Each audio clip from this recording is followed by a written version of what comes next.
সেনাবাহিনী বিগড়ে গেলে কোনো সরকার থাকতে পারবে না। ৭৫ দেখেন আপনি, 15ই আগস্ট হয়েছে, আবার ওটার যে অভ্যুত্থান হয়েছে। দেশের সার্বিক সংকটে সবার আগে কিন্তু আর্মি আসে, বুক পেতে দেয়, ঘাড় পেতে দেয়। আমরা দেখেছি যে মাথানো হয়েছে, মানুষ নামছে গাড়ি থেকে। ঠিক একইভাবে আমরা এটাও দেখি যে সেনাবাহিনী যখন পিছন থেকে সরে যায় তখন আর কোনো সরকার টিকে না। এই দুটো ব্যাখ্যা কি? আর হলো, আর উদাহরণ হিসেবে বলতে পারি যে পাকিস্তানের কোনো সরকারই কিন্তু বেশি পুরো মেয়াদ শেষ করতে পারে না, একমাত্র আর্মির কারণে। আসলে আমি সবসময় যেটা বলি যে সেনাবাহিনী একটা দেশের স্বাধীনতা, সার্বভৌমত্ব, অখণ্ডতা, ঐক্য, আস্থার প্রতীক।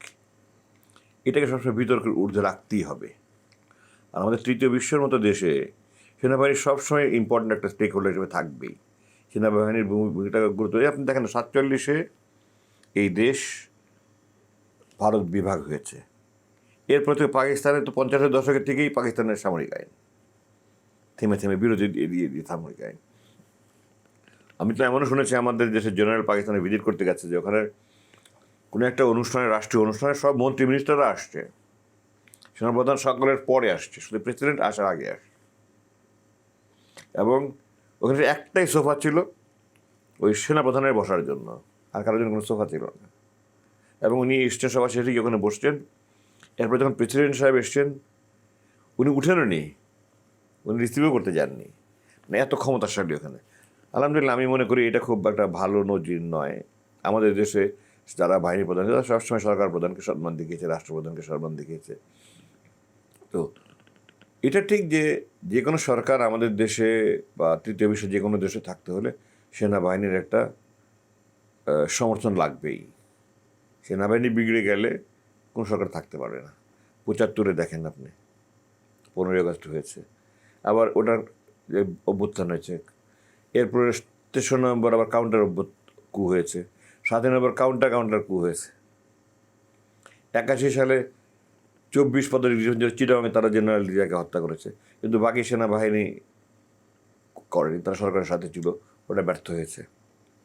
96 সালে সেনাপ্রধান যেন নাসিম অভ্যুত্থানের চেষ্টা করেছিলেন, কিন্তু সেনাবাহিনীর একটা শক্তিশালী অংশ যেটা 9 ডিভিশন, সাভার বলি, এটা খুব শক্তিশালী এবং ঢাকার রাজধানী যেহেতু নিয়ন্ত্রণ করে তাদের হাতের মধ্যে, তো 9 ডিভিশনের সাপোর্ট পায়নি দেখে সফল হয়নি। আবার 111-এ সেনাবাহিনী জেনারেল মঈন ক্ষমতা নিয়েছে। তো সেনাবাহিনীর ভূমিকাটা অনস্বীকার্য, কিন্তু 2-1 জন ছাড়া আমি দেখি অধিকাংশ সেনা প্রধানই রাজনৈতিক দলের আনুগত্য করেছে অন্ধভাবে, যেটা অত্যন্ত ন্যাক্কারজনক। কিন্তু সার্বিকভাবে আপনি দেখেন 1971 সালে মুক্তিযুদ্ধ শুরু করেছে সেনাবাহিনী। এরপরে 75 সালে আবার দেশকে ফ্যাসিবাদ হাত থেকে মুক্ত করেছে সেনাবাহিনী। 1990 সালে এরশাদের পতনের সময় তখন এরশাদ তৎকালীন সেনাপ্রধান জেনারেল নুরুদ্দিনকে ক্ষমতা নিতে বলেছিলেন, উনি নেয়নি।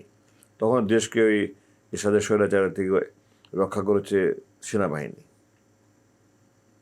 96 সালেও দেশকে একটা বিপর্যয় থেকে রক্ষা করেছে সেনাবাহিনী। এই 2005 সালে একই অবস্থা হয়েছে।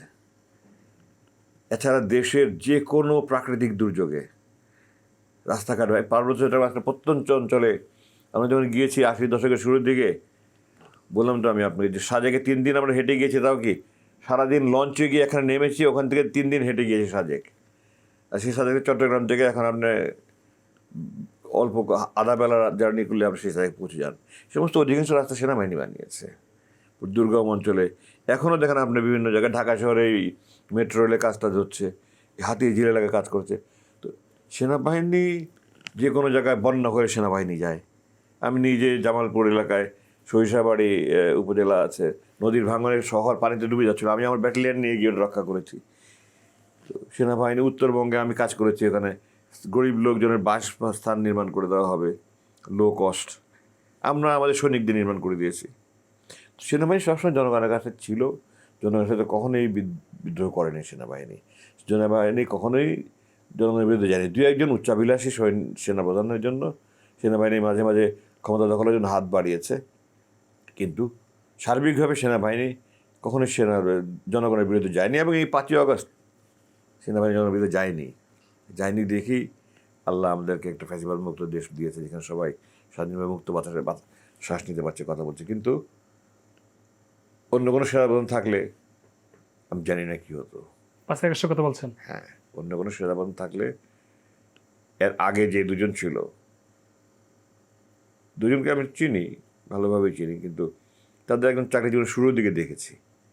আজিজকে আমি দেখেছি, জেনারেল আজিজকে দেখেছি আমি কেডেটি ব্যস্ত, আমি যখন ফাইনাল টার্মে, সে তখন ফার্স্ট টার্মে।